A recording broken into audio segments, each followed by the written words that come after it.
वो ब्रज की गोपियां सुंदर सुंदर श्रृंगार करके बाबा के द्वार जा रही हैं। हाथन में नाना प्रकार के उपहार हैं। कोई वस्त्र ले जा रही है, कोई खिलौना ले जा रही है, कोई कछु ले जा रही है, कोई कछु ले जा रही है। बाबा नंद सब गोपी नाच रही हैं, ग्वाल नाच रहे हैं।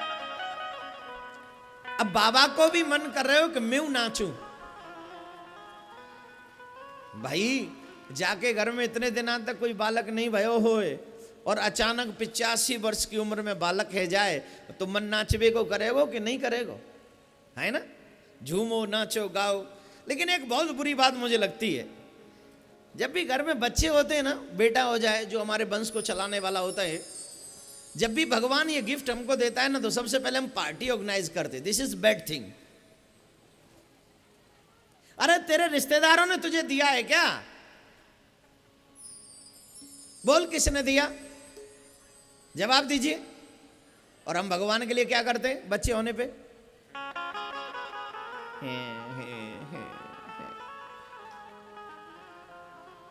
है ना। मैं ये नहीं कह रहा कि तू अपने रिश्तेदारों को पार्टी मत दे, खूब दे। भगवान ने तुझे दिया है तो 1 करोड़ की पार्टी कर। आई डोंट केयर यार, कौन पूछता है तुझे। लेकिन जब अपने रिश्तेदारों को 1 करोड़ की पार्टी देता है तो निकम्मे, कम से कम 1 लाख रुपए की पार्टी तो मेरे गोविंद को दे दे, जिसने तुझे ये मौका दिया है। कम से कम 1 लाख की पार्टी भगवान को दे। बोले महाराज भगवान को पार्टी कैसे दे, आइडिया दीजिए। और जिन जिन को पार्टी देनी हो मेरे पास आ जाना, आइडिया मेरे पास बहुत अच्छे। मेरे पास आइडिया ही भगवान के लिए, और किसी के लिए आइडिया नहीं है। अगर मैं दुनिया को आइडिया देने लग जाता ना, तो अब तक तो मेरे पास भी कई सौ डॉलर होते, रुपया होते, पर मेरे पास दुनिया के लिए कोई आइडिया नहीं है। इसलिए मैं ऐसे ही बैठा हूं, कोरा फापानंद। न इधर कुछ है न इधर कुछ है, ऐसे ही है। चलो जी। लेकिन भगवान के लिए आइडिया मेरे पास बहुत है। जिसको भी लेना हो ना भगवान के लिए आइडिया दे सकता हूं, free of cost, no any charges, कुछ नहीं चाहिए आपसे। लेकिन एक शर्त है आपके साथ कि जब भी भगवान तुम्हें ऐसा कोई मौका दे तो सबसे पहले अपने गोविंद को याद करो। मेरे ठाकुर तेरी बड़ी कृपा है, इसलिए सबसे पहली पार्टी तेरे नाम है।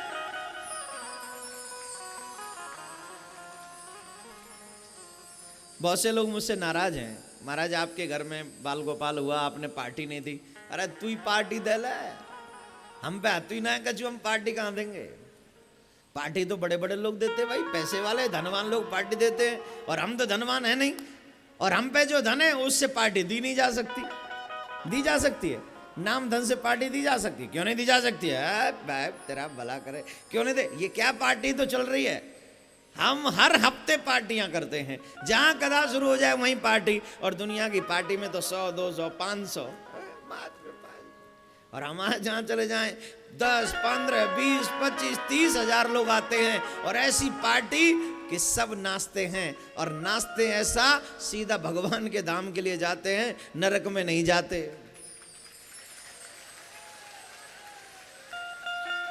कई लोग मुझे पागल समझते हैं, और सच्ची में हूं भी मैं। और मुझे बड़ा आनंद आता है जब लोग मुझसे कहते हैं तो ये पागल है, बेकार है, गंवार है, कुछ जानता नहीं है, ये ऐसे ही पागल बना रहा है दुनिया को। मुझे बहुत अच्छा लगता है। इंजॉय करना चाहिए यार, पागलपंती भी इंजॉय करना चाहिए। अगर तुम भगवान की भक्ति करने जाओगे तो ये दुनिया वाले तुमको पागल कहेंगे। हाँ, इनकी हाँ में हाँ मिलाते रहो, तुमको समझदार कहेंगे। लेकिन इनकी हाँ में हाँ मिलाओगे तो नरक में जाओगे, सीधे नरक के दरवाजे खुले। और अगर मेरे ठाकुर की हाँ में हाँ मिलाओगे तो नरक के दरवाजे तुम्हारे लिए बंद हो जाएंगे, और सीधे मेरे ठाकुर के दरवाजे तुम्हारे लिए खुल जाएंगे मेरे भाई। Hello, excuse me, wait wait wait. और मुझे ये बताइए, पागल बनने में फायदा है कि समझदार बनने में? जोर से बोलिए, और जोर से। अरे आस्था पे पूरी दुनिया सुन रही है। शहर वाले तो समझ गए इस बात को कि पागल बनने में फायदा है। अब गांव वालों को भी तो पता चलना चाहिए कि गांव वाले भी यही चाहते हैं। क्या बनने में फायदा है? कौन कौन चाहेगा हम पागल बन जाएं? नहीं, जो बनना चाहता है, मैं तो सबसे पहले हूं। मैं अब यहां अगर पागल बैठे तो सबसे बड़ा पागल मैं ही तो हुआ। सबसे बड़े आदमी को कहां बैठालते? बोले सबसे ऊंचे स्थान पे। यहां कौन बैठे? बोले पागल। बोले सबसे बड़ा पागल कौन है? बोले सबसे ऊंचा जो बैठा है। तो मैं सबसे बड़ा हूं, टेंशन क्यों ले? कौन कौन है पागल बोलो? देखो हिम्मत बढ़ गई लोगों की। बोले जब महाराज ही पागल है तो हम भी बन जाते, क्या फर्क पड़ता है? तो मेरे भाई, दुनिया में अगर कोई भी अच्छा शुभ कार्य भगवान दे तो सबसे पहले भगवान को याद करना चाहिए। मेरा तात्पर्य यही था कहने का, यही अभिप्राय है मेरा कहने का। भगवान का सच्चा भक्त कभी शर्म करता ही नहीं। शर्म आती है पापियों को, धर्मात्मा को। भगवान के आगे क्या शर्म है भाई? है? धर्मात्मा तो सबसे पहले। भगत जी क्या मुद्रा बना के नृत्य करते हैं, इनको शर्म नहीं आती? इनको नहीं आएगी। क्यों? क्योंकि ये तो भगवान के स्वरूप को प्राप्त करने वालों में से एक है। तो भगवान के आगे नंद बाबा कृष्ण के उस उत्सव में अब तक तो शर्म कर रहे थे, लेकिन अब झूम रहे हैं। लेकिन नंद बाबा को सोची कि वसुदेव जी की जो पत्नी है ना रोहिणी, वो यहीं रह रही हैं। अब बाबा ने सोची कि रोहिणी जी बड़ी बेचारी मन मार के बैठी हैं, अब वो क्यों नहीं आ रही हैं?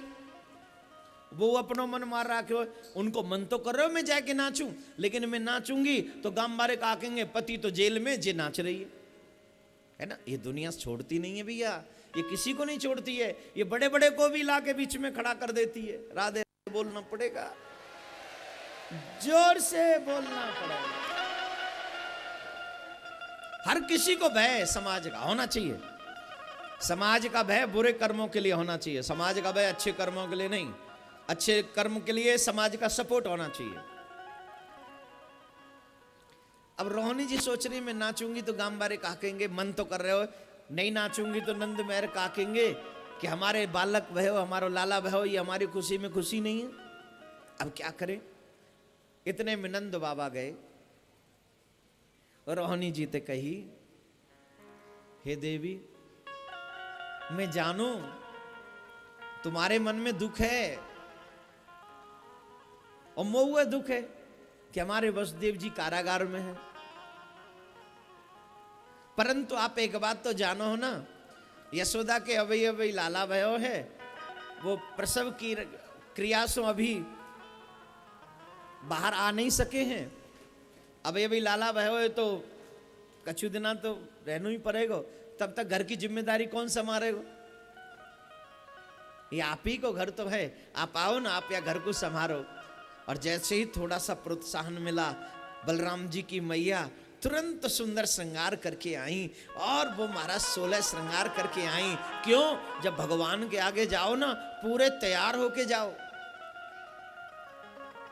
मेरी कथा आप लोग टीवी पे सुनते कि नहीं मुझे नहीं पता, और ना ही सुनो तो ज्यादा बढ़िया है, सुनोगे तो मेरी तरह पागल हो जाओगे, क्या फायदा। कम सुना करो मेरी कथा को। जब मैं कहा करूं, कथा तो भगवान की है, जब मैं मेरे जैसे हूं तो कम सुनना चाहिए, है ना भाई। कौन कौन सुनता नहीं है कथा? टीवी पे कौन कौन नहीं सुनता है? अच्छा, कौन कौन देखता है टीवी पे कथा, कौन कौन सुनता है? अरे ले ओ बाबा, अर्जुन जी नहीं सुनते, बस बाकी के सब सुनते हैं। सुनते अर्जुन जी? कहाँ मिलती होगी आपको समय, आप लगे रहते हो उनके साथ ना।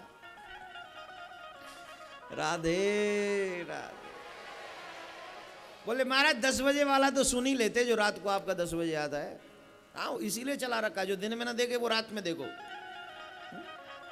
और 10 बजे तक भी जो ना फ्री हो ना, तो कभी कभी 12:40 पे हम शुरू करवाने लग गए आजकल। पूरी रात देखो, भक्ति करो, दिन में काम करो, रात में भक्ति करो। राधे राधे।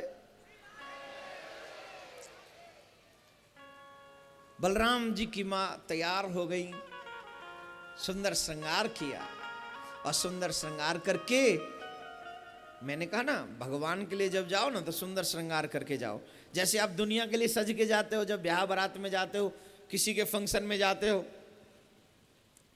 तो जो आपकी गाड़ी को चलाते हैं ड्राइवर साहब, उनको कहते हो गाड़ी साफ कर ले जरा, किसी बड़े घर जा रहे हैं, साफ रखना गाड़ी, ऐसे होता ना।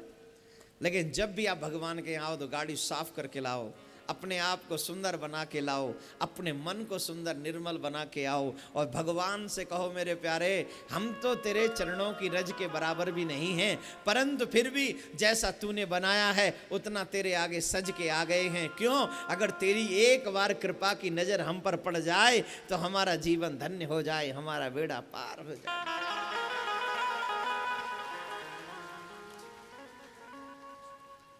अगर हम पे नजरे इनायत एक बार हो जाए, अगर हम पे नजरे इनायत एक बार हो जाए, कहते हैं दिल से सांवरे बेड़ा पार हो जाए। एक बार नजरें, तो नजरें जरूरी है कि हम जब भगवान के यहाँ जाएं तो प्रिपरेशन, कम से कम मन से सुंदर बनकर जाएं, मन से कोई ग्लानि, कोई घृणा, अभिमान, क्रोध, ईर्ष्या, द्वेष, दंभ, पाखंड, इन सब को साथ लेके न जाएं। जब इनको साथ में लेके जाते हैं तो हमारा मन फिर कथा में नहीं लगता, क्योंकि ईर्ष्या अगर किसी से होगी तो फिर वो मन नहीं लगने देगी, अभिमान होगा तो वो मन नहीं लगने देगा, दंभ पाखंड होगा तो वो मन नहीं लगने देगा। मन कब लगेगा? जब सब को छोड़कर सिर्फ मैं भगवान का हूं ये भाव मन में रख के जो जाता है उसका मन भगवान की कथा में लग जाता है। रोहिणी जी सुंदर श्रृंगार करके अपने लाला को देख के नाचने लगी हैं, गोविंद को गोद में उठाकर झूमने लगी हैं, और जो भी गोविंद को गोद में लेता है वो उतारता नहीं है। जो भी लेता है ना गोविंद को वो उतारता नहीं है, वो कहता है हे यशोदा माँ, आपको जो लाला है ना चिरायु होए, 100 साल, 1000 साल, लाख साल जीवे। सब ब्रजवासी कह रहे हैं